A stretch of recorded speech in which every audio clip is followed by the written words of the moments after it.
99ನೇ ಅಂಕದಲ್ಲಿ ತಥಾಪಿ ಏನಂದ್ರು, ಮಂದ ಜ್ಞಾನಕ್ಕೆ ಆಭಾಸರೂಪ ಕರ್ಮ ಹಾಗೂ ಆಭಾಸರೂಪ ಉಪಾಸನೆಗಳು ವಿರೋಧಗಳಿರುತ್ತವೆ. ಯಾಕಂದರೆ ಯಾವುದು ಸಂಶಯಾದಿಗಳಿಂದ ಸಹಿತವಾದ ಜ್ಞಾನವಿರುವುದು ಅದು ಮಂದ ಜ್ಞಾನವೆಂದು ಹೇಳಲ್ಪಡುತ್ತದೆ. ಯಾರ ಅಂತಃಕರಣದಲ್ಲಿ ಆತ್ಮನು ಅಸಂಗನಿರುತ್ತಾನೆಯೋ ಅಥವಾ ಇಲ್ಲವೋ ಅಂತ ಎಂದು ಆಕಸ್ಮಿಕ ಸಂಶಯ ಉಂಟಾದರೆ ಅಂಥ ಪುರುಷನು ಪುನಃ ಪುನಃ ಆತ್ಮನು ಅಸಂಗನಿರುತ್ತಾನೆ, ನನಗೆ ಕಿಂಚಿತ್ ಮಾತ್ರವೂ ಕೂಡ ಕರ್ತವ್ಯವಿರುವುದಿಲ್ಲ ಎಂಬ ಅರ್ಥವನ್ನು ಚಿಂತನೆ ಮಾಡಬೇಕು. ಆವಾಗ ಮಾತ್ರ ಸಂಶಯವು ದೂರವಾಗಿ ದೃಢ ಜ್ಞಾನವು ಉಂಟಾಗುತ್ತದೆ. ಇದನ್ನು ಬಿಟ್ಟು ಕರ್ಮ ಉಪಾಸನೆಗಳನ್ನು ಮಾಡಿದ್ದಾದರೆ ಉತ್ಪನ್ನ ಆಗಲ್ಪಟ್ಟಂತ ಮಂದ ಜ್ಞಾನವು ನಷ್ಟವಾಗಿ ನಾನು ಕರ್ತಾಭೋಕ್ತ ಉಳ್ಳವನಾಗಿದ್ದೇನೆಂಬ ವಿಪರೀತ ನಿಶ್ಚಯವು ಉಂಟಾಗುತ್ತದೆ. ಆದ್ದರಿಂದ ಮಂದ ಜ್ಞಾನವು ಉತ್ಪತ್ತಿಯಾಗುವುದಕ್ಕಿಂತ ಪೂರ್ವದಲ್ಲಿಯೇ ಕರ್ಮ ಉಪಾಸನೆಗಳನ್ನು ಮಾಡಬೇಕೇ ಹೊರತು ಆನಂತರವಲ್ಲ.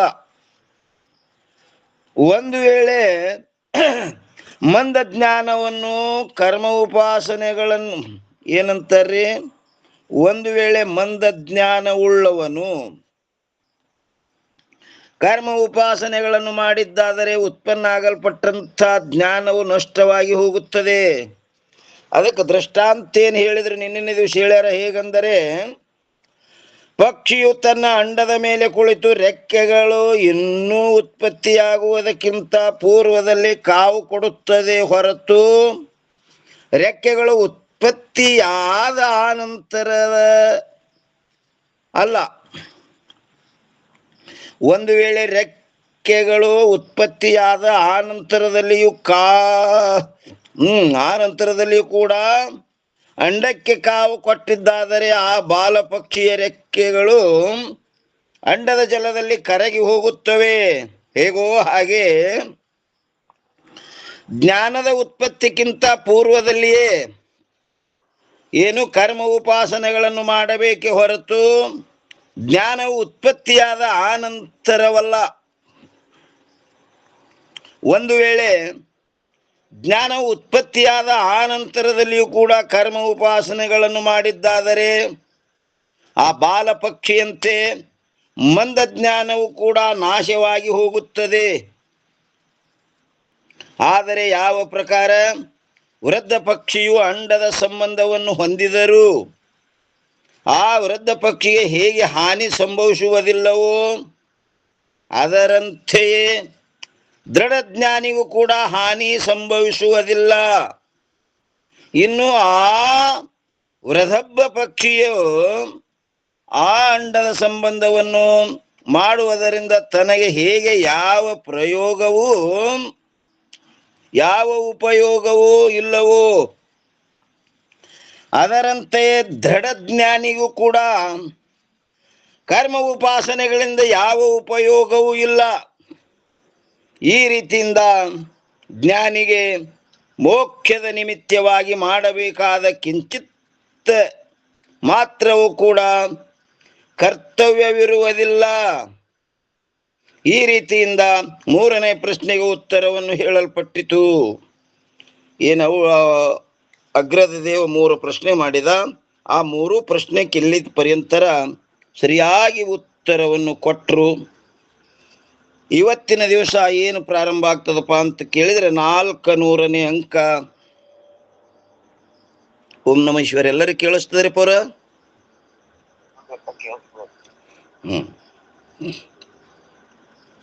ನೋಡ್ರಿ, ನಂತರ ಇಲ್ಲಿಯವರೆಗೆ ಹೇಳಲ್ಪಟ್ಟ ಅರ್ಥವು ಸರ್ವ ವೇದಗಳ ಸಾರವಿರುತ್ತದೆ. ಇಲ್ಲಿ ತನ ಏನ್ ಹೇಳಿದ್ರು ಅದೆಲ್ಲ ಸರ್ವ ವೇದಗಳ ಏನ್ 4 ವೇದ ಅದಾವಲ್ಲ ಆ ವೇದದ್ದು ಸಾರ.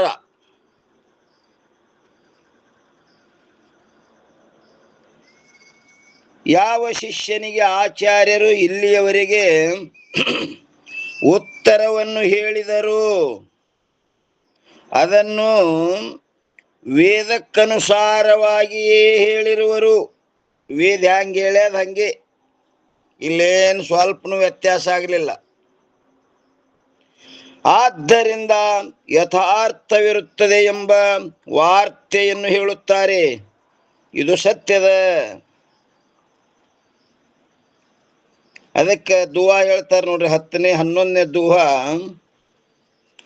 ಏನಂತಾರಪ್ಪ ಅಂತ ಕೇಳಿದ್ರೆ, ಶಿಷ್ಯ ಕಹೋ ಜೋ ತೋಹೇ ಮಯ ಸರ್ವ ವೇದಕ್ಕೂ ಸಾರ ಲಹೇ ತಾಯೇ ಅನು ಅನು ಅನಾಯಾಸ ಹೇ ಸಂಸ್ಕೃತಿ ನಸೈ ಅಪಾರ. ಈ 11ನೇ ದುವದ ಅರ್ಥ ಏನದಪ್ಪ ಅಂತ ಕೇಳಿದ್ರೆ, ಹೇ ಶಿಷ್ಯನೇ, ನಾನು ನಿನಗೆ ಈಗ ಯಾವುದನ್ನು ಹೇಳಿರುತ್ತೇನೆಯೋ, ಸದ್ಗುರುಗಳು ಹೇಳ್ತಾರೆ ಶಿಷ್ಯನಿಗೆ, ಇಲ್ಲಿ ತನಕ ನಾ ಯಾನ್ ಹೇಳ್ದಲ್ಲ ಅದೆಲ್ಲವೂ ವೇದದ ಸಾರ ಅಂದ್ರೆ ಮುಖ್ಯವಾದ ಅರ್ಥವಾಗಿರುವುದು. ಅದನ್ನು ತಿಳಿದುಕೊಂಡರೆ ಹ್ಯಾಂಗಪ್ಪ, ಅನಾಯಾಸಹಿ ಅಂದ್ರೆ ಎಳ್ಳಷ್ಟು ಆಯಾಸವಿಲ್ಲದೆ, ಅಪಾರ ಅಂದ್ರೆ ಅನಾದಿಯಾಗಲ್ಪಟ್ಟಂತ ಈ ಸಂಸಾರವು ನಾಶವಾಗಿ ಹೋಗುತ್ತದೆ. ನೀ ಏನೇನು ತಿಳ್ಕೊಂಡಿದೆಲ್ಲ ಅದೆಲ್ಲ ಭ್ರಾಂತಿ ಎಲ್ಲ ಅದು ನಾಶ ಆಗಿ ಹೋಗ್ತದೆ. ಏನು ತಿಳ್ಕೊಂಡಿದೆವ, ನಾ ಹುಟ್ಟಿ ಒಂದು ಥೋಡೆ ದಿನ ಇರ್ತೀನಿ, ಮುಂದೊಂದಿನ ಸಾಯ್ತೀನಿ, ಆ ಸತ್ತು ಹೋಗೋಕ್ಕಿಂತ ಮೊದಲ ಒಳ್ಳೆ ಕರ್ಮ ಮಾಡಬೇಕು, ಹಿಂಗೆ ಲೋಕಾಂತರಿಗೆ ಹೋಗ್ಬೇಕು, ಹಿಂಗೆ ಏನೇನೇನೇನೇನೋ ಬಯಕೆ ಇತ್ತಲ್ಲ, ಅವೆಲ್ಲ ಭ್ರಾಂತಿ ಎಲ್ಲ ಸುಟ್ಟು ಹೋಗಿಬಿಡ್ತದೆ, ನಾಶವಾಗಿ ಹೋಗುತ್ತದೆ. ಟೀಕಾ ನೋಡ್ರಿ ಏನಂತಾರೆ, ಹೇ ಶಿಷ್ಯನೇ, ನಾನು ನಿನಗೆ ಯಾವುದನ್ನು ಹೇಳಿರುವೆನೋ, ಇಲ್ಲಿ ತರ ಏನು ಹೇಳ್ದಲ್ಲ ಇದೆಲ್ಲ ಅದೆಲ್ಲವೂ ವೇದದ ಸಾರವಿರುತ್ತದೆ. ಇದು ಹೇಳುದ್ದೆಲ್ಲ ವೇದದ ಸಾರ. ಸಾರ ಅಂದ್ರೆ ಏನಪ್ಪಾ ಅಂತ ಕೇಳಿದ್ರೆ, ಸಾರ ಸಾರ ನಿಸಾರ ಖರೆ, ಸಾರ ಭಗವಂತ, ಅಸಾರ ಪ್ರಪಂಚ. ಪ್ರಪಂಚ ಹೆಂಗದಂದ್ರೆ ಅಸಾರದ, ಎಳ್ಳಷ್ಟು ಸುಖ ಇಲ್ಲಲ್ಲಿ, ಸುಖದ ಆಭಾಸದ ಕೇವಲ ಪ್ರಪಂಚದಲ್ಲಿ ಸುಖ ಇಲ್ಲವೇ ಇಲ್ಲ, ಅದು ಸುಖದ ಆಭಾಸ. ಇದೆಲ್ಲವೂ ವೇದದ ಸಾರವಿರುತ್ತದೆ. ಆದ್ದರಿಂದ ಇದರಲ್ಲಿ ವಿಶ್ವಾಸವನ್ನು ಇಡುವಂಥವನಾಗು. ನಾ ಹೇಳು ಮಾತಿನಲ್ಲಿ ಏನ್ ಮಾಡು, ವಿಶ್ವಾಸ.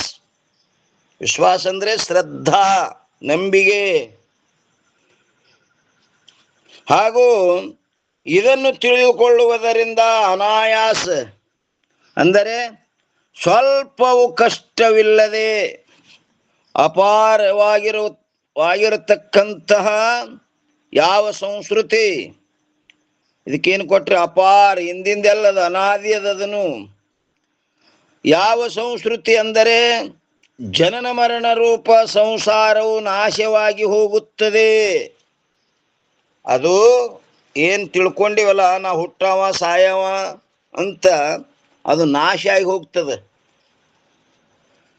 ಅದಕ್ಕಿನ್ನ 401ನೇ ಅಂಕದಲ್ಲಿ ಏನ್ ಹೇಳ್ತಾರ್ರಿ, ಭಾಷೆಯ ಸಂಪ್ರದಾಯ. ಯದ್ಯಪಿ ಖೇದವೆಂದರೆ ಆಯಾಸ, ಅದರ ಆಭಾಸಕ್ಕೆ ಅನಾಯಾಸವೆಂದು ಹೆಸರು ಇರುತ್ತೆ. ಓರಪ್ಪ, ಅಭಾವಕ್ಕೆ, ಅದರ ಅಭಾವಕ್ಕೆ. ಯದ್ಯಪಿ ಏನಂತಾರೆ, ಖೇದವೆಂದರೆ ಆಯಾಸವು, ಅದರ ಅಭಾವಕ್ಕೆ ಅನಾಯಾಸವೆಂದು ಹೆಸರು ಇರುತ್ತದೆಯಲ್ಲ. ಅದಕ್ಕೆ ತಥಾಪ್ಯತಾರ್ರಿ, ಛಂದದ ನಿಮಿತ್ತವಾಗಿ ಅನಾಯಾಸವೆಂದು,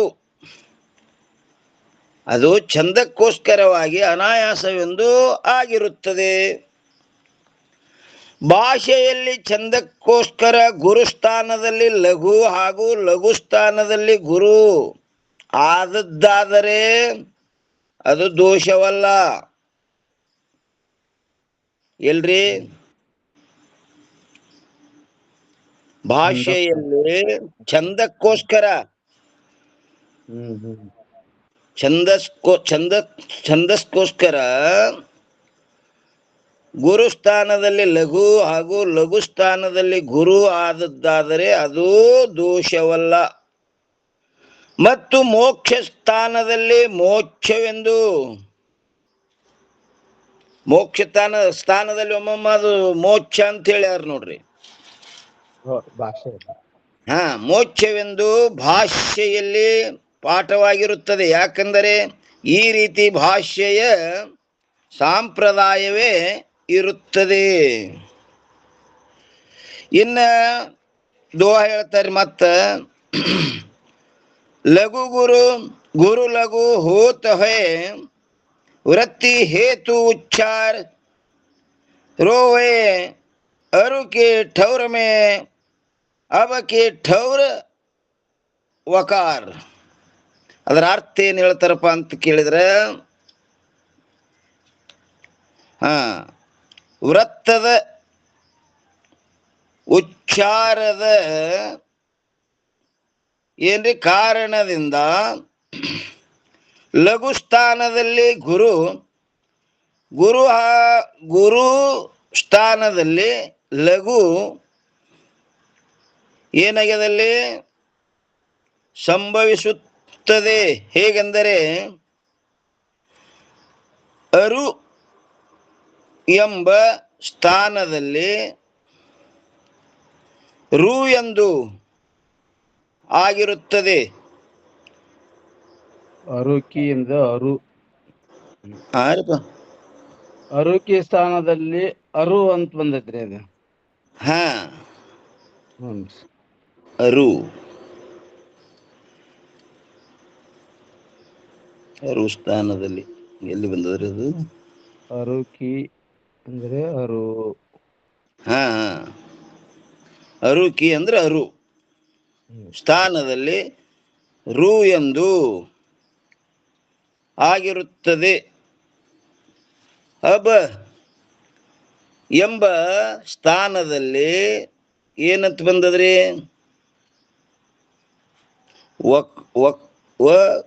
ವಕಾರವು ಆಗುತ್ತದೆ. ಇನ್ನು ದುವಾ ನೋಡ್ರಿ, ಎರಡನೇದ್ದೇನು ಹೇಳ್ತಾರ್ರಿ? ಸಂಯೋಗವು ಕ್ಷ ನ ಕ ಪರ ಕ ನ ನಹಿಟ ವರ್ಗಣಕಾರ ಭಾಷ್ಯ ಮೇ ರೋ ಲೌ ಲೌ ಹೋ ನಹಿ ಅರು ತಾಲವ್ಯ ಶಕಾರ. ಅಂದ್ರೆ ಅರ್ಥ ಏನು ಹೇಳ್ತಾರೆ ಅದ್ರದಂತ ಕೇಳಿದ್ರೆ, ಹೊಂದಾಣಿಕೆಯು ಹೇಗಿರುವುದೆಂದರೆ ಕ್ಷ ಖ ಆಗಬೇಕು, ಆದರೆ ಖ ಖ ಏನಾಗ್ಲಿಕ್ಕತ್ತದಲ್ಲಿ ಆಗಬಾರದು. ಖ ಖ ಆಗಬಾರದು. ಠ ವರ್ಗದಲ್ಲಿ ಏನಾಗ್ಯದ್ರಿಪ್ಪ, ಇದು ನಕಾರವನ್ನು ಬಳಸಬಾರದು. ಹಿಂದಿ ಭಾಷೆಯಲ್ಲಿ ಏನಾಗ್ಯದು? ಖೋ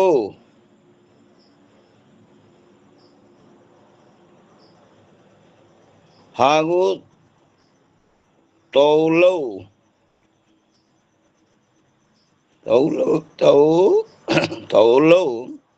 ವರ್ಣವಾದ ಯಾವದಪ್ಪ ಅಂತ ಕೇಳಿದ್ರಲ್ಲಿ ತಾಲವ್ಯ ಕೂಡ ಬಳಸುವುದಿಲ್ಲ. ಟೀಕಾ ಏನ್ ಹೇಳ್ತಾರೆ ನೋಡ್ರಿ, ಹೇಳಲ್ಪಟ್ಟ ಎಷ್ಟು ಅಕ್ಷರಗಳು ಹಿಂದಿ ಭಾಷೆಯಲ್ಲಿ ಇರುವುದಿಲ್ಲ. ಒಂದು ವೇಳೆ ಯಾರಾದರೂ ಇವುಗಳನ್ನು ಬರೆದಿದ್ದಾದರೆ ಅದಕ್ಕೆ ಕವಿಗಳು ಅಶುದ್ಧವೆಂದು ಹೇಳುತ್ತಾರೆ. ಆದ್ದರಿಂದ ಒಂದನೇದ್ದು ಕ್ಷ ಸ್ಥಾನದಲ್ಲಿ ಛ ಎಂತಲೂ, ಇನ್ನು ಎರಡನೇದ್ದು ಶ ಸ್ಥಾನದಲ್ಲಿ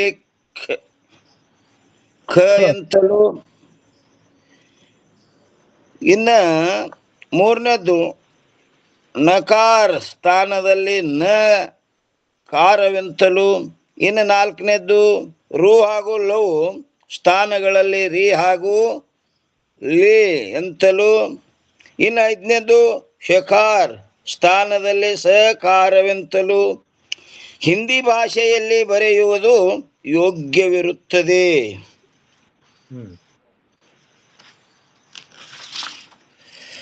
ಇನ್ನು 402ನೇ ಅಂಕದಲ್ಲಿ ಏನ್ ಹೇಳ್ತಾರ್ರಿ? ಉಕ್ತಾರ್ಥದ ಸಂಗ್ರಹ. ಉಕ್ತಾರ್ಥ ಅಂದ್ರೆ ಈಗ ಏನ್ ಮ್ಯಾಲೆ ಹೇಳ್ಕೊಂಬಂದ್ರಲ್ಲಿ ಅದ್ರದ್ದು ಸಂಗ್ರಹ ಮಾಡ್ತಾರೆ. ಇನ್ನು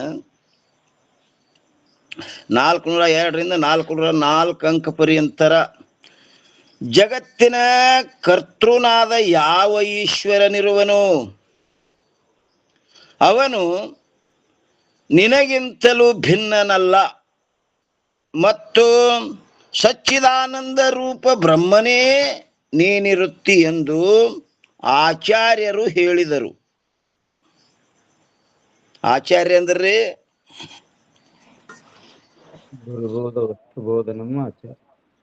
ಬೋಧನ ಸಮರ್ಥ ಆಚಾರ್ಯ. ಅದನ್ನೇ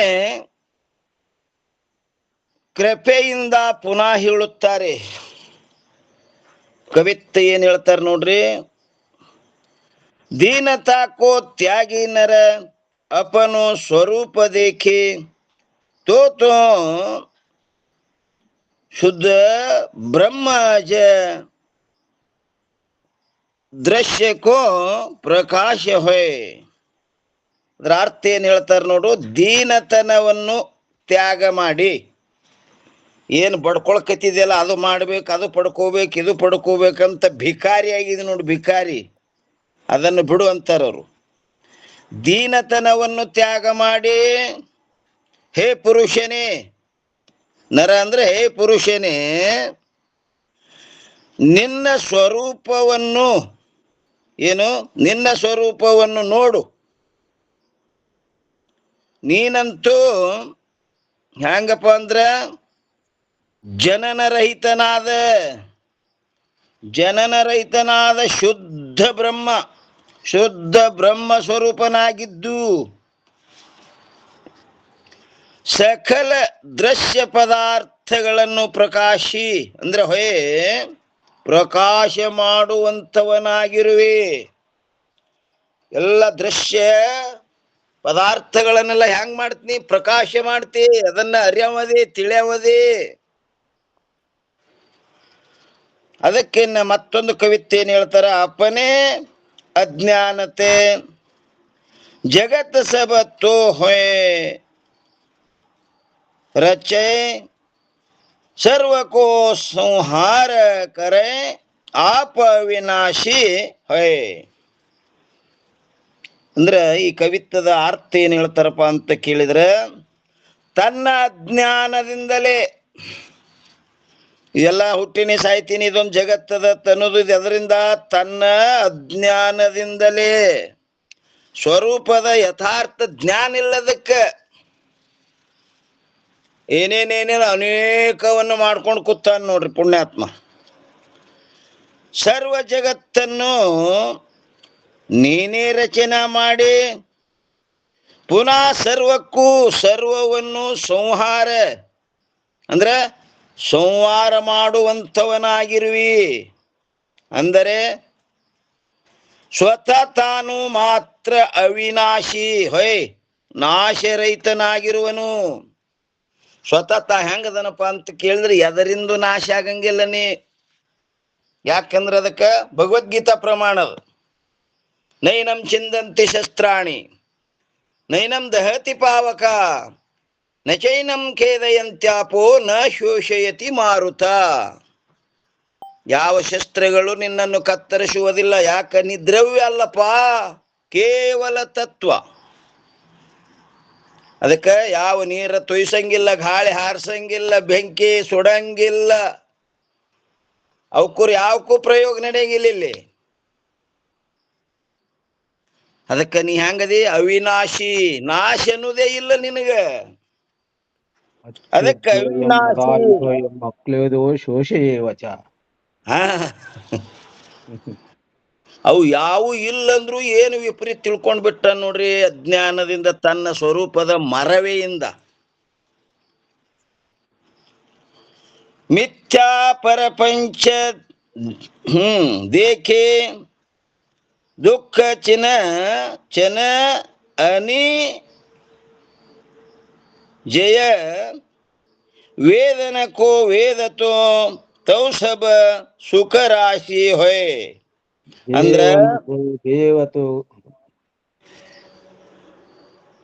ದೇವನಕೋ ದೇವನಕೋ ದೇವನಕೋ ದೇವತೋ ತೋ ಸಬ ಸುಖ ರಾಶಿ ಹೊಯ್. ನೀ ಸ್ವತಃ ಏನದಿಯಪ್ಪ ಅಂದ್ರೆ ಹೇಳ್ತಾರೆ ಇಲ್ಲಿ ಅರ್ಥ. ಮಿಥ್ಯವಾದ ಪ್ರಪಂಚವನ್ನು ಭೂತದಂತೆ ಕಂಡು, ಈ ಮಿಥ್ಯವಾದ ಪ್ರಪಂಚ ಹೆಂಗ್ ಕಂಡು, ಭೂತ ದೆವ್ವದಂತ ತಿಳ್ಕೊ, ಇದೊಂದು ದೆವ್ವ. ಭೂತದಂತೆ ಕಂಡು ಹೃದಯದಲ್ಲಿ ದುಃಖ ಭಯಗಳಿಂದ ಕೂಡಿಕೊಂಡಿರುವೆ. ಆದರೆ ನೀನು ಮಾತ್ರ ದೇವನಕೋ ಅಂದ್ರ ದೇವನಿಗೆ ದೇವನಾಗಿರುವಿ. ನೀವು ವಿಚಾರ ಮಾಡಿದ್ರೆ ಹೆಂಗದಿಯಪ್ಪ ಅಂದ್ರೆ ಆ ದೇವ್ರಿಗೆ ಸಹಿತ ದೇವ್ರಾಗಿದ್ದೀನಿ. ಈಗ ಗುಡಿ ಕಟ್ತಾನ, ದೇವ್ರು ಇದು ಒಳಗ್ ಕುಂಡ್ರಸ್ತಾನ, ಕುಂಡ್ರಸಾವ್ ದೊಡ್ಡವನ್, ಕುಂಡ್ರ ದೊಡ್ಡದ್ರಪ್ಪ. ಮತ್ತ ಮೆಟ್ಲ ಹತ್ತಕ್ ಒಲ್ಲೆತಾನ, ಮತ್ತೆ ಅಯ್ಯಪ್ಪ ಆತನ.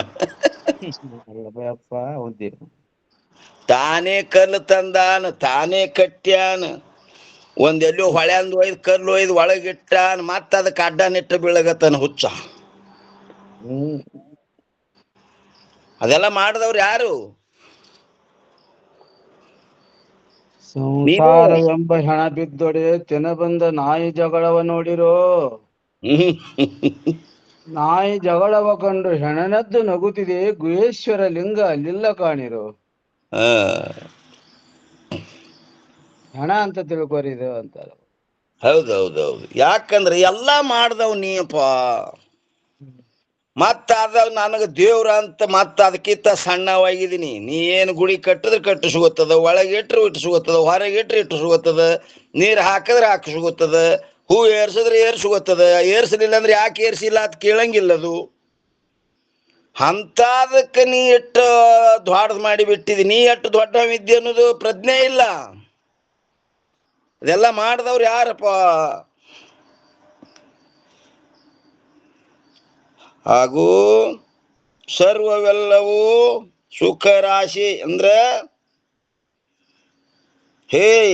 ಸುಖದ ರಾಶಿಯಾಗಿಯೇ ಇರುತ್ತದೆ.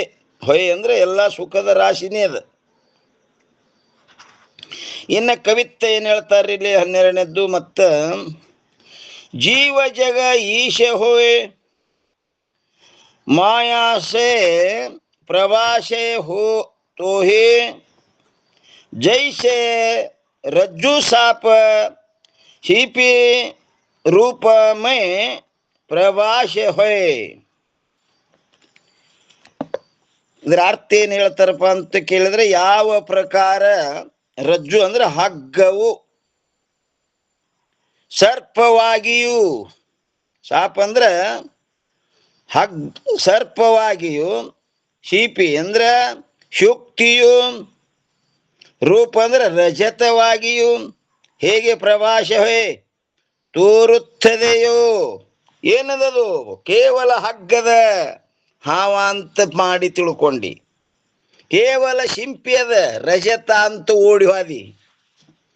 ಅದರಂತೆ ಮಾಯಾಶಯ ಅಂದ್ರೆ ಮಾಯೆಯ ಬಲದಿಂದ, ಇದಕ್ಕೆಲ್ಲ ಏನು ಕಾರಣ? ಮಾಯೆಯ ಬಲದಿಂದ. ತೋಹಿ ನೀನೇ ಜೀವ ಜಗನಾಗಿಯೂ ಅಂದ್ರ ಜಗತ್ತಾಗಿಯೂ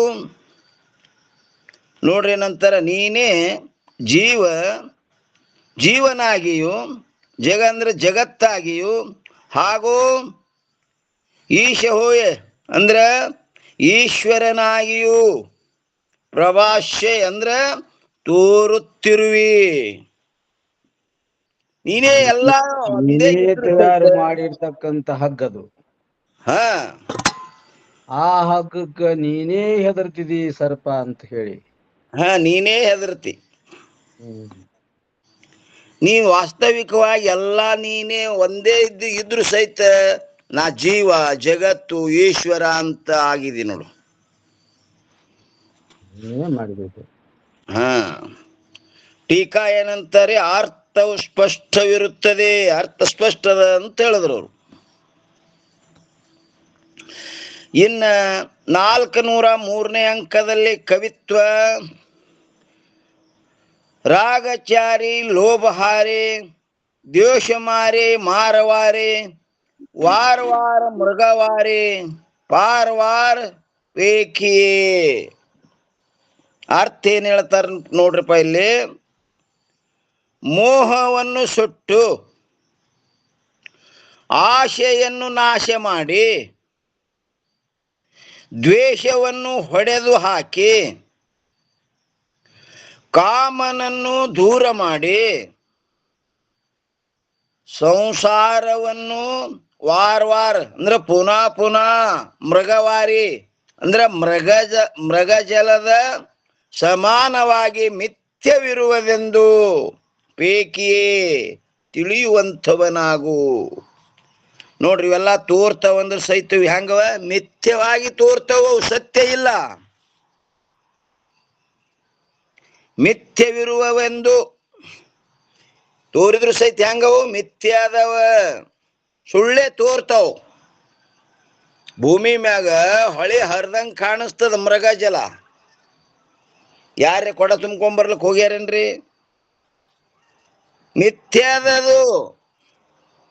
ಹಗ್ಗದಲ್ಲಿ ಹಾವು ತೋರ್ತದ, ಏನ್ ಹಗ್ಗ ಏನಾರ ವಿಸಾರಿ ಆಗ್ಯದೇನು? ಇಲ್ಲ.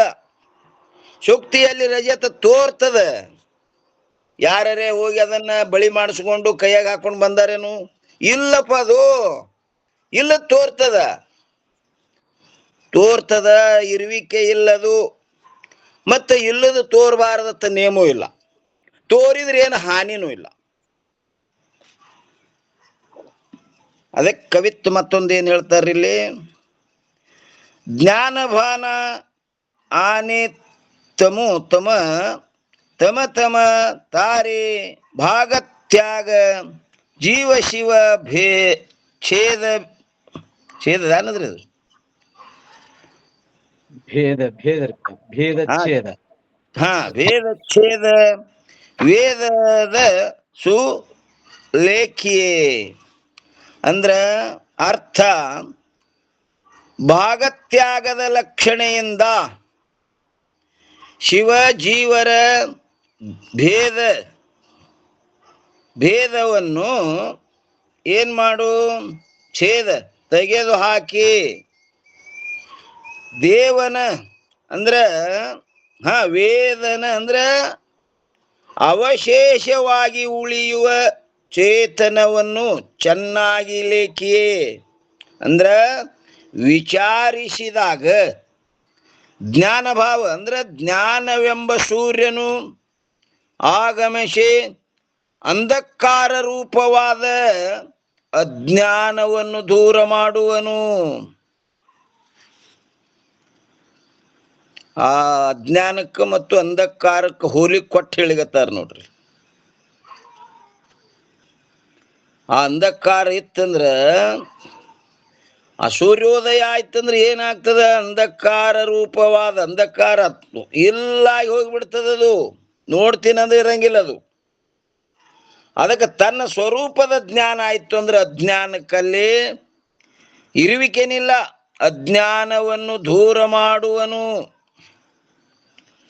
ಇನ್ನ ಕವಿತ್ವ ಏನಂತಾರ್ರಿ, ವೇದಕೋ ವಿಚಾರ ಸಾರ್ आपको संभारियार चारे दास पास आस ಇಸಕಿ ನ ದೇಖಿಯೇ ಅಂದ್ರ ಅರ್ಥ, ಹೇ ಸಖನೆ ಅಂದ್ರ ವೇದದ ಮುಖ್ಯವಾದ ಈ ಅರ್ಥವನ್ನು, ಇದು ಎಂಥದ ವೇದದ ಮುಖ್ಯ ಅರ್ಥದಿದು. ವಿಚಾರ ಅಂದ್ರೆ ವಿಚಾರಿಸಿ ನಿನ್ನನ್ನು ನೀನು ಏನ್ ಮಾಡು, ರಕ್ಷಿಸಿಕೊಳ್ಳು, ನಿನ್ನನ್ನು ನೀನೇ ರಕ್ಷಿಸಿಕೊಳ್ಳು. ಮತ್ತು ದಾಸ್ ಅಂದ್ರ ದಾಸ್ಯತ್ವದ ಪಾಶವಾದ ಆಶೆಯನ್ನು ನೋಡ್ರಿ, ದಾಸತ್ವದ ಪಾಶ ಯಾವುದು, ಆಶೆಯನ್ನು ಹರಿದು ಹಾಕಿ ಇದನ್ನು ತಿರುಗಿ ನೋಡಬೇಡ, ಮತ್ತೊಮ್ಮೆ ನೋಡ್ಲಿಕ್ಕೆ ಹೋಗ್ಬೇಡ, ಇದಕ್ಕೆ ಹೊಳ್ಳಿ ನೋಡ್ಬೇಡ. ಇದಕ್ಕೆ ಆ ಪಾಶ ಎಂದಿರುವುದು ಆಶೆಯನ್ನು ಹಗ್ಗ. ಇನ್ನು 13ನೇ ಕವಿತ್ವದೊಳಗೆ ಏನ್ ಹೇಳ್ತಾರ ನೋಡ್ರಿ, ನಿಶ್ಚಲತೋ ಚಲ ನ ಅಚಲ ಚಲದಲ ಚಲ ನಭನೀಲಿ ತಲಮಲ ತಾಸೋ ನ ವಿಷೇಕಿಯೇ. ಅರ್ಥ ಏನ್ ಹೇಳ್ತಾರ, ಹೇ ಶಿಷ್ಯನೇ, ನೀನು ನಿಶ್ಚಲ ತತ್ವನಾಗಿರುವಿ. ನೀ ಹೆಂಗದಪ್ಪ ಅಂದ್ರ ನಿಶ್ಚಲ, ಚಲನ ಇಲ್ಲದು, ನಿಶ್ಚಲ ತತ್ವನಾಗಿರುವಿ. ತತ್ವ ಅಂದ್ರೆ ಏನ್ರಿಪ್ಪ? ಅನಾರೋಪಿತ ಸ್ವರೂಪಂ ತತ್ವ, ಅನಾರೋಪಿತ ವಸ್ತು ತತ್ವ ಅಂತ. ಅನಾರೋಪಿತ ಸ್ವರೂಪಂ ತತ್ವ, ಶುದ್ಧ ಚೈತನ್ಯಕ್ಕೆ ತತ್ವ, ಇದ್ದಕ್ಕಿದ್ದಂಗ ತಿಳಿಯುವುದೇ ತತ್ವ. ನೀ ಹೆಂಗದಪ್ಪ, ನೀನು ನಿಶ್ಚಲ ತತ್ವನಾಗಿರುವೆ. ಚಲನ ಅಂದ್ರ ವಿನಾಶ ಹೊಂದುವ ದೇಹಾದಿ ಸಂಗಾತವು ನಿನ್ನಲ್ಲಿ ನೀನಲ್ಲ, ಕಿಂತು ಅಚಲ ಅವಿನಾಶಿಯಾದ ಬ್ರಹ್ಮ ಸ್ವರೂಪನಿರುವಿ. ಯಾವ ಪ್ರಕಾರ? ನಭ ಅಂದ್ರ ಆಕಾಶದಲ್ಲಿ ನೀಲಿ, ಆಕಾಶದಲ್ಲಿ ನೀಲಿ ತೋರ್ತದ ನೋಡ್ರಿ. ನೀಲತ್ವವಾಗಲಿ ಹಾಗೂ ತಲಮಲ ಅಂದರೆ ಕೊಪ್ಪರೆಗೆಯ ಆಕಾರವಾಗಲಿ ಹೇಗೆ ಇರುವುದಿಲ್ಲವೋ. ಆಕಾಶ ನೀಲಿ ಹಂಗ್ ಕಾಣಿಸ್ತದ. ಒಬ್ರಿಗರೆ ಹತ್ಬೇಕಲ್ಲ, ವಿಮಾನಕರೆ ಹತ್ಬೇಕು, ಯಾರಿಗ ಒಬ್ರಿಗರೆ ಹತ್ಬೇಕು, ಅದೆಂದೂ ಹತ್ತಿಲ್ಲ. ಯಾಕೆ ಹತ್ತಿಲ್ಲ? ಇದ್ರ ಹತ್ತಿತ್ತು, ಅದು ಇಲ್ಲ, ಹತ್ತಿಲ್ಲ. ಆದಂತೀರಿ. ಮತ್ತೆ ಎಷ್ಟೋ ಮಂದಿ ಹೋಗ್ಯಾರ, ಬಹಳ ದೂರ ತಕ ಹೋಗಿ ಬಂದಾರ. ಚಂದ್ರಲೋಕ್ ಹೋಗ್ಯಾರ, ಮಂಗಳಲೋಕ್ ಹೋಗ್ಯಾರ. ಅವ್ರ ರಾಕೆಟ್ ಅವಕ್ಕ ಏನಾರ ಅವಕ್ಕೊಂದ್ ಸ್ವಲ್ಪ ಹೊತ್ಕೊಂಡ್ ಬರ್ಬೇಕಲ್ಲ. ಮಹೇಶನಗ್ ಹೋಗು ವಿಚಾರ ಐತೇನ? ಹೋಗುದದರಿ ಅವ್ರಿಗೆ. ಪರೀಕ್ಷೆ ಮಾಡ್ಕೊಂಡ್ ಬರ್ತಾರ ಅವ್ರು. ಅಂದ್ರೆ ಅಪ್ಪ ಅಲ್ಲೇ ನಿಂತ ಕೇಸಿ ಅಲ್ಲೇ ರಾಕೆಟ್ನ್ಯಾಗ ಚಂದ್ರಲೋಕ ಮಂಗಳಲೋಕಕ್ಕೆ ಹೋಗಿ ಕೇಸಿ ಮೇಲೆ ನೋಡಿದಾಗ ಇಲ್ಲಿದ್ದ ಎಷ್ಟು ದೂರ ಆಕಾಶ ಕಾಣ್ತದೋ ಅಲ್ಲಿದ್ದನು ಅಷ್ಟೇ ದೂರ ಕಾಣ್ತಂತೀರ ಅಂತ ವಿಜ್ಞಾನದವ್ರು ಬರ್ದಿದ್ರು ಒಮ್ಮೆ. ಹೌದು. ಅದಕ್ಕ ಅದು ಏನಿಲ್ಲ, ಆದಿ ಅಂತೇನೆ ಇಲ್ಲ ಅದಕ್ಕ. ಇಲ್ಲೇ ಇಲ್ಲ. ಹೌದ್ರಿ. ಅದು ಕೇವಲ ಕಾಣಿಸ್ತದ್ರಿ ಅದಪ್ಪ, ಹಂಗ ನೀಲಿ ಇಲ್ಲವೇ ಇಲ್ಲ. ಒಳ್ಳೆ ಬಿಡ್ರಿ, ಅದು ಅಲ್ಲಿ ಬಾಳ ಮ್ಯಾಲದ. ಇದು ಕೊಪ್ಪರಿಗೆ ಹಂಗ ಹತ್ತದಂಗ ಅಲ್ಲಿ ಹೋಗಿ ಆ ನಂದನಿಗೆ ತೇರ ಮೇಲೆ ಹತ್ತದಂಗ ಕಾಣಿಸ್ಲಿಗತ್ತದ. ಸದ್ಯ ಕೊಪ್ಪರಿಗಪ್ಪಲೆ ಕಾಡಾಯಿ ಡಬ್ ಹೊಡೆದವ್ರಂಗ ಕಾಣಿಸ್ಲಿಗತ್ತದ. ಅಲ್ಲಿ ಹೋದ್ರ ಹತ್ತದೇನ್ರಿ? ಇಲ್ಲದು ಹತ್ಯೆ ಇಲ್ಲ, ಹಂಗ ತೋರ್ತದ. ಆಕಾಶದಲ್ಲಿ ನೀಲಿ ಆಗಲಿ ಹಾಗೂ ತಲಮಲ ಕೊಪ್ಪರೆಗೆಯ ಆಕಾರವಾಗಲಿ ಹೇಗೆ ಇರುವುದಿಲ್ಲವೋ, ಆದರೂ ಮಿಥ್ಯವಾಗಿ ಹೇಗೆ ತೋರುತ್ತದೆ, ಇಲ್ಲಂದ್ರೂ ತೋರ್ತದ ನೋಡ್ರಿ. ಅದರಂತೆ ಚಲದಲ ಅಂದ್ರ ಚಂಚಲವಾದ, ಎಲ್ಲಿ ಎಲೆಗಳುಳ್ಳ ಯಾವುದು? ಅಶ್ವತ್ಥ ಮರದಂತೆ. ಅಶ್ವತ್ಥ ಮರದಂತೆ ಇರುವ ಸಂಸಾರ ವೃಕ್ಷವು, ಸಂಸಾರ ವೃಕ್ಷಕ್ಕೂ ಮತ್ತು ಅಶ್ವತ್ಥ ಮರಕ್ಕೂ ಹೋಲಿಕೆ ಕೊಡ್ಲಕತ್ತಾರ್ರಿ. ಅಶ್ವತ್ಥ ಅಂದ್ರಿ ಅರಳಿ ಮರ ರೀ. ಅಂದ್ರ ಅರಳಿ ಇಲ್ಲ ಮರ ಏನ್ರಿ? ಅರ್ಥ ಹಿಂಗದ್ರಿ ಇದ್ರು. ಅಂದ್ರೆ ಇಲ್ಲ, ಶ್ವ ಅಂದ್ರ ಇರುವುದು, ಅಶ್ವತ್ಥ ಅಂದ್ರೆ ನಾಳೆಯ ತನಕ ಕೂಡ ಇರುವುದಿಲ್ಲ.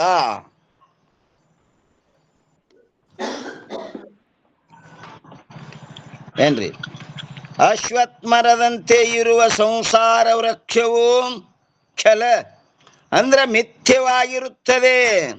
ತಾಸು ಇಂಥ ಮಿಥ್ಯವಾದ ಸಂಸಾರವನ್ನು ನ ಅಭಿಷೇಕಿಯೇ ನಂಬಬೇಡ. ಇದಕ್ಕೆ ನಂಬಲ್ಕ್ ಹೋಗ್ಬೇಡ. ಇದು ಮಿಥ್ಯಾದ, ಸುಳ್ಳೆ ತೋರ್ತದ. ಹುಟ್ಟದಂಗ ಸತ್ತಂಗ ತೋರ್ಸ್ಲಿಗತ್ತದ. ಹುಟ್ಟಿಲ್ ಬಿ ಸತ್ತಿಲ್ ಬಿ ನಾ ಯಾವಾಗಲೂ ಅವಿನಾಶಿಯಾಗಿದ್ದೀನಿ. ಟೀಕಾ ನೋಡ್ರಿ ಏನಂತಾರ್ರಿ, ಜ್ಞಾನದ ಸಾಧನಗಳನ್ನು ಹೇಳುತ್ತಾರೆ. ಯಾಕಂದ್ರ ಮೋಕ್ಷ ಎದರಿಂದ ಆಗ್ತದಂತ ಹೇಳಿದ್ರಿ? ಜ್ಞಾನದಿಂದ. ಆ ಜ್ಞಾನ ಎದರಿಂದ ಆಗ್ತದ ಅನ್ನೋದು ಇನ್ನು ಹೇಳ್ತಾರ್ರಿ. ಯಾಕವ ಪ್ರಶ್ನೆ ಮಾಡಿದ, ಮೋಕ್ಷಕ್ಕೆ ಸಾಧನ ಯಾವ್ದರಿಂದ ಆಗ್ತದ ಮೋಕ್ಷ ಅಂತ ಕೇಳಿದ್ದ. ಅದಕ್ಕ ಮೋಕ್ಷ ಜ್ಞಾನದಿಂದ ಆಗ್ತದಂತ ಹೇಳಿದ್ರು. ಆ ಜ್ಞಾನ ಎದರಿಂದ ಆಗ್ತದ ಅನ್ನೋದು ಅದರ ಜ್ಞಾನದ ಸಾಧನ ಹೇಳ್ತಾರೆ. ಇನ್ನು ಜ್ಞಾನದ ಸಾಧನಗಳನ್ನು ಹೇಳುತ್ತಾರೆ. ಜ್ಞಾನ ಅಂದ್ರೆ ಏನ್ರಿ? ಅದೇವ ದರ್ಶನಂ ಜ್ಞಾನ, ಪ್ರಕಾಶಂ ಜ್ಞಾನ, ಅರ್ಥ ಪ್ರಕಾಶನಂ ಜ್ಞಾನ. ಹೇ ಶಿಷ್ಯನೇ, ರಾಗವೆಂದರೆ ಯಾವ ಪದಾರ್ಥಗಳಲ್ಲಿ ದೃಢವಾದ ಆಸಕ್ತಿ ಇರುವುದು ಅದನ್ನು ಭಸ್ಮ ಮಾಡಿ. ನೋಡ್ರಿ ಏನಂದ್ರಿ? ರಾಗವೆಂದರೆ ಯಾವ ಪದಾರ್ಥಗಳಲ್ಲಿಯ ದೃಢವಾದ ಆಸಕ್ತಿ ಇರುವುದು, ಅದಕ್ಕೆ ರಾಗ ಅಂತ ಕರೆದ್ರು.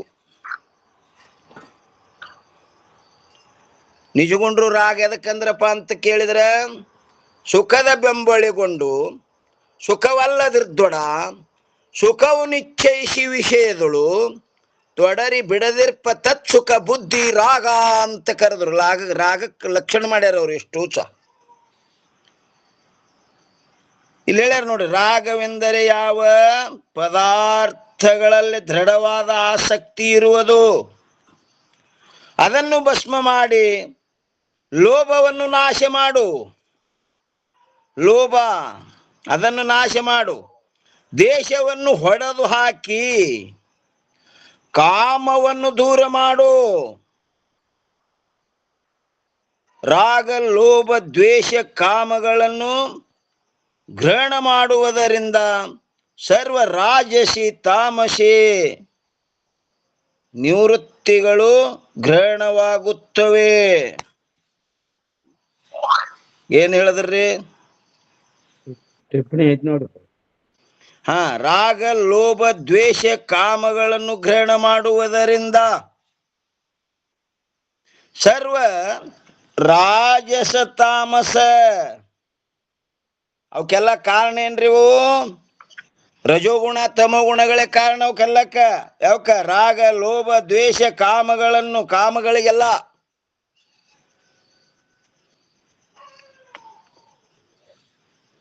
ಅದಕ್ಕೆ ಅಸುರಿ ಸಂಪತ್ತು ಮತ್ತು ದೈವಿ ಸಂಪತ್ತುಗಳನ್ನು ಹೇಳ್ಯಾರ ನೋಡ್ರಿ. ದೈವಿ ಸಂಪತ್ತ ವಿಮೋಕ್ಷಾಯ, ಅಸುರಿ ಸಂಪತ್ತ ನಿಬಂಧಾಯ. ಇಲ್ಲೇನ್ ಮಾಡಿದ್ರೀಗ? ರಾಗ ಲೋಭ ದ್ವೇಷ ಕಾಮಗಳನ್ನು ಗ್ರಹಣ ಮಾಡುವುದರಿಂದ ಸರ್ವ ರಾಜಸ ತಾಮಸ ನಿವೃತ್ತಿಗಳು ಗ್ರಹಣವಾಗುತ್ತವೆ. ಇಲ್ಲೊಂದು ಟಿಪ್ಪಣಿ ಕೊಟ್ಟಾರ ನೋಡ್ರಿ, ರಾಗ ಲೋಭ ದ್ವೇಷದ ಮ್ಯಾಗ ಏನಂತಾರ್ರಿ ಟಿಪ್ಪಣಿಕಾರರು, ಪಂಡಿತ್ ಪೀತಾಂಬರಜಿ ಅವರಂತ ಕೇಳಿದ್ರ, ಒಂದನೇದ್ದು ವಿಷಯಗಳಲ್ಲಿ ಉಂಟಾಗುವ ದೋಷ ದರ್ಶನದಿಂದ ರಾಗವು ನಾಶವಾಗುತ್ತದೆ. ರಾಗ ನಾಶ ಆಗ್ಬೇಕಾದ್ರೆ ಏನ್ ಹೇಳಿದ್ರಿ? ವಿಷಯಗಳಲ್ಲಿ ಉಂಟಾಗುವ ದೋಷ ದರ್ಶನ.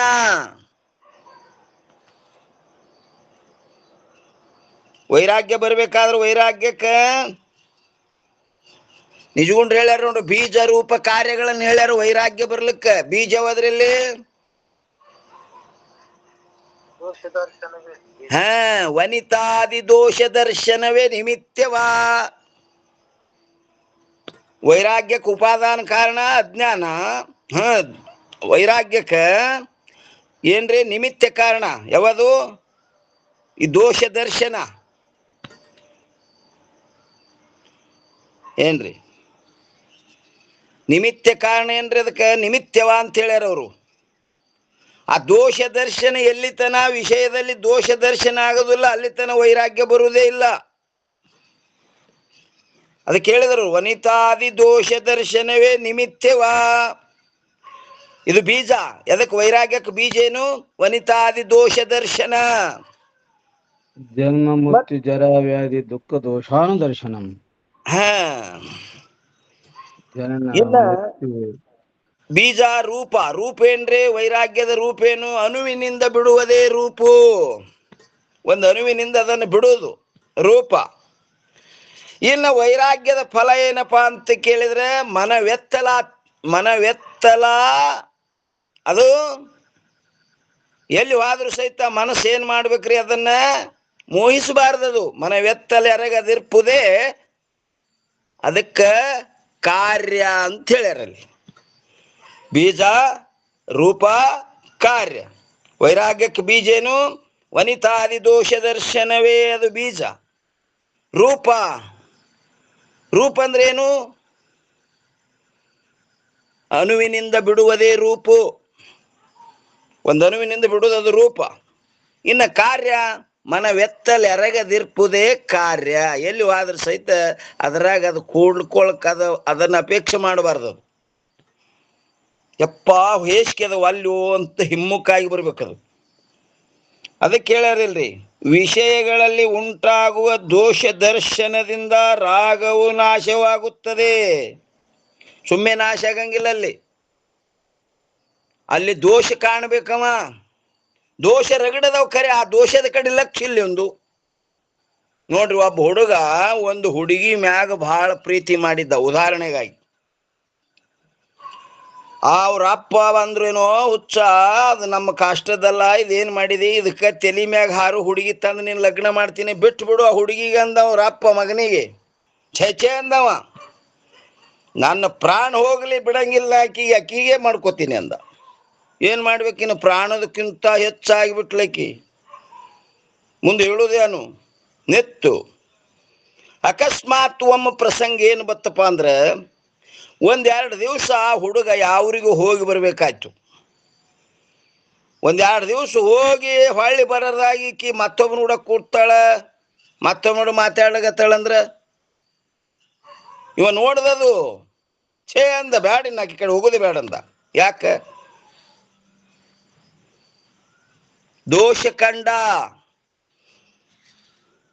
ಮೊದಲು ಪೂರಾ ಆಕಿಗೆ ಸಲುವಾಗಿ ಪೂರಾ ಸಾಯ್ಲೇನವ. ಯಾವಾಗ ದೋಷ ಕಂಡು ಆ ಕಡೆ ಹೊಳ್ಳಿ ನೋಡ್ತಾನೇನ್ರಿ? ವನಿತಾದಿ ದೋಷ ದರ್ಶನವೇ ನಿಮಿತ್ತವ.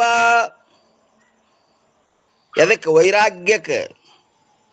ಪೂರಾಕಿಕ ಸಲುವಾಗಿ ಸಾಯ್ಲೇನವ. ವಾಲ್ಯಂದಲ್ಲ, ಯಾರು ಹೇಳಿದ್ರು ಕೇಳುವಲ್ದಾಗಿದ. ಯಾಕ ವಾಲ್ಯಂದ? ದೋಷ ಕಂಡ. ವಿಷಯದಲ್ಲಿ ದೋಷ ದರ್ಶನ ಆಯ್ತು. ಹಂಗ ವೈರಾಗ್ಯ ಬರಬೇಕಾದ್ರೆ ವಿಷಯದಲ್ಲಿ ದೋಷ ದರ್ಶನ ಆದಕ್ರೆ ಮಾತ್ರ ಏನಾಗ್ತದ? ರಾಗವು ನಾಶವಾಗುತ್ತದೆ. ಮತ್ತು ಎರಡನೇ ಆ ಕಡೆ ನೋಡ್ರಿ, ಅರ್ಥದಲ್ಲಿ ಉಂಟಾಗುವ ಅನರ್ಥಗಳನ್ನು ವೀಕ್ಷಿಸುವುದರಿಂದ ಲೋಭವು ನಾಶವಾಗುತ್ತದೆ. ಲೋಭ ನಾಶ ಆಗ್ಬೇಕಾದ್ರೆ ಅದಕ್ಕೆ ಏನ್ ಹೇಳಿದ್ರು? ಅರ್ಥದಲ್ಲಿ ಉಂಟಾಗುವ ಅನರ್ಥಗಳನ್ನು. ಈಗ ಎಷ್ಟೋ ದುಡ್ಡಿಗಾಗಿ ಎಷ್ಟೋ ಹಪಾಟ್ ಮಾಡ್ತಾನೆ, ಎಷ್ಟೋ ಸಂಗ್ರಹ ಮಾಡ್ತಾನೆ. ಒಂಜರ ವಿಚಾರ ಮಾಡಿ ನೋಡಪ್ಪ, ದುಡ್ಡಿನಿಂದ ಸುಖ ಅದೇನು? ಇಲ್ಲ. ಬಡ್ಕೊಳ್ಕತ್ತಿದ್ದಿಲ್ಲ ದುಡ್ಡಿನಿಂದ ನನಗೆ ಸುಖ ಆಗ್ತದಂತ. ದುಡ್ಡಿನಿಂದ ಸುಖ ಆಗ್ತಿತ್ತಂದ್ರೆ ನೋಡ್ರಿ, ದುಡ್ಡ ಈಗ ಒಂದು 2 ಲಕ್ಷ ರೂಪಾಯಿ ನಿಮ್ಮ ಕೈಯಾಗ ಇವತ್ತೊಂದು ದಿನ ಕೊಟ್ಟೆವು, ಇನ್ನೊಂದು ದಿನ ಇಟ್ಕೊಂಡು ನಾಳೆ ಕೊಡ್ರಿ ಅಂದ್ರೆ ಬೆಳಗಾನ ಅವನಿಗೆ ನಿದ್ದೆ ಹತ್ತದ್ರಿ? ಕೇಳ್ರಿ ನೀವು, ಹತ್ತದ್ರಿ?